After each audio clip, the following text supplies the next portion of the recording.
I was standing on my own front porch when a man I'd never met pointed a gun straight at my chest and demanded the key to my house. Not because I'd committed a crime, not because there was an emergency, but because my HOA said I had to comply. And in that moment, with my back against the doorframe and my heart pounding so hard I could hear it in my ears, I realized just how far this had gone, and how badly they had misjudged me. A week earlier, this was all paperwork. Letters slid into my mailbox with official-looking headers. Notice of non-compliance. Final warning. The kind of stuff most people roll their eyes at and quietly obey just to make it go away. I almost did too. Almost. But that morning on my porch, staring down the barrel of a gun, I knew this wasn't about rules anymore. It was about control. My name is Ethan Cole. I'm a quiet guy by nature. I moved into that neighborhood for one reason, and one reason only: peace. Tree-lined streets, decent neighbors, a place where I could keep my head down and live my life without anyone breathing down my neck. I'm a former U.S. Army vet, honorably discharged, and when I came home, I didn't want drama.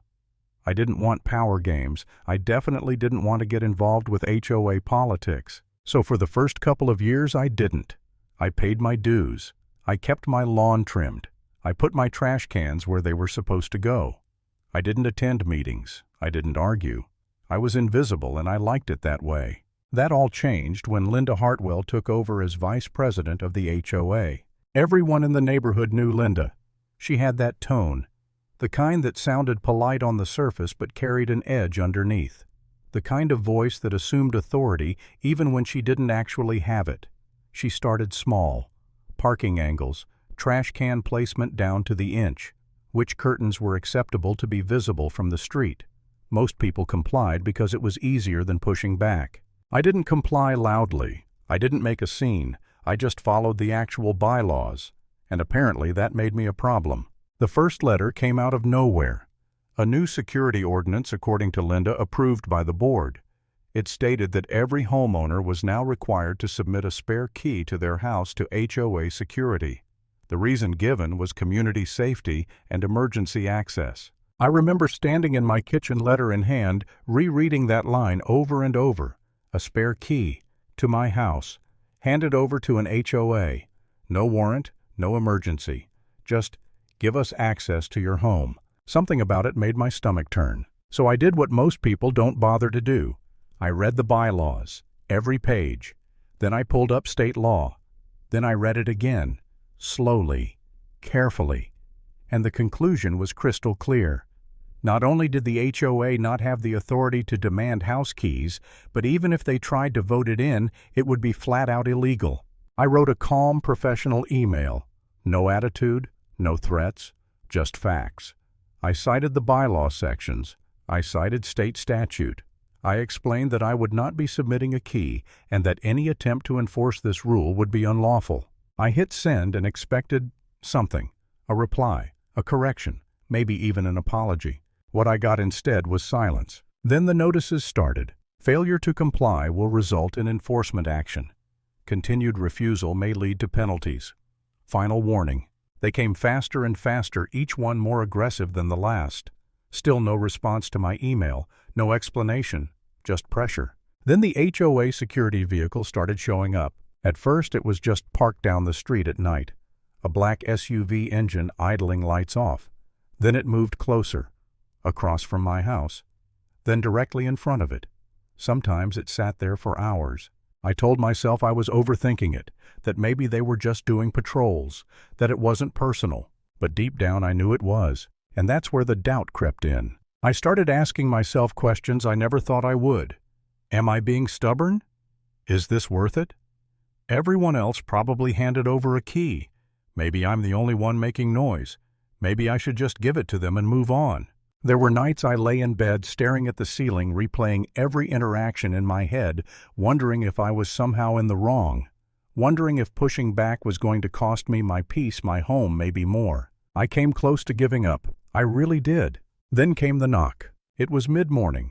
I was home, coffee in hand, when I heard heavy knocking on the door. Not a neighborly tap. A command. I looked through the peephole and saw a man standing there in a black tactical vest with a patch across the chest that read HOA Enforcement. That was the first time I laughed. Just a short, incredulous breath of a laugh.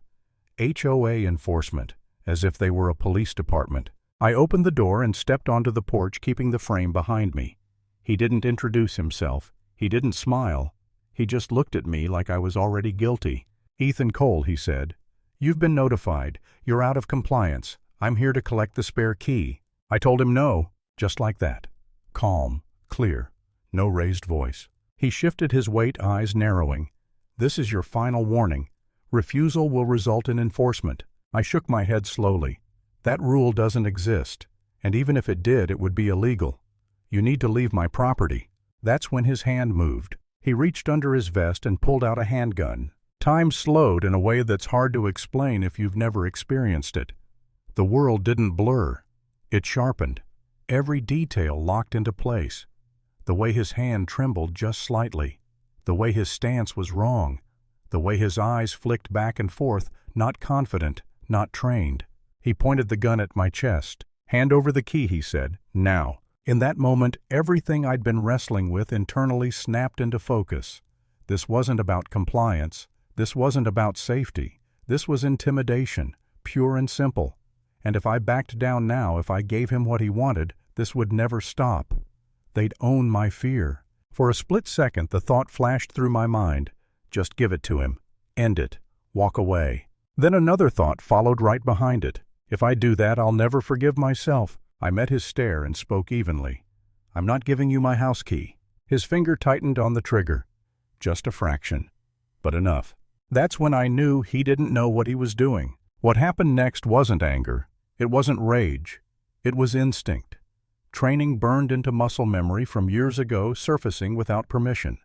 When his wrist dipped even slightly, I moved. The porch erupted into chaos, a deafening crack, wood splintering above us, bodies colliding, the smell of gunpowder in the air. I remember his scream, more shock than pain, as control slipped out of his hands. Neighbors later told me they heard the shots and thought it was fireworks at first. Then they heard the screaming. I didn't chase him. I didn't shout. I created distance and held my ground, my whole body vibrating with adrenaline while my mind stayed strangely calm. He was on the porch now, bleeding, begging all that borrowed authority drained right out of him. Sirens wailed in the distance. When the police arrived, the scene spoke for itself. The gun kicked away, the camera footage, the emails, the letters, the fake ordinance that had never been voted on, never approved. I stood there with my hands visible, heart finally starting to slow, and told the truth. All of it.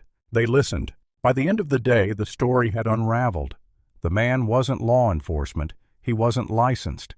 He was a hired intimidator sent by Linda Hartwell to handle a homeowner who wouldn't fall in line.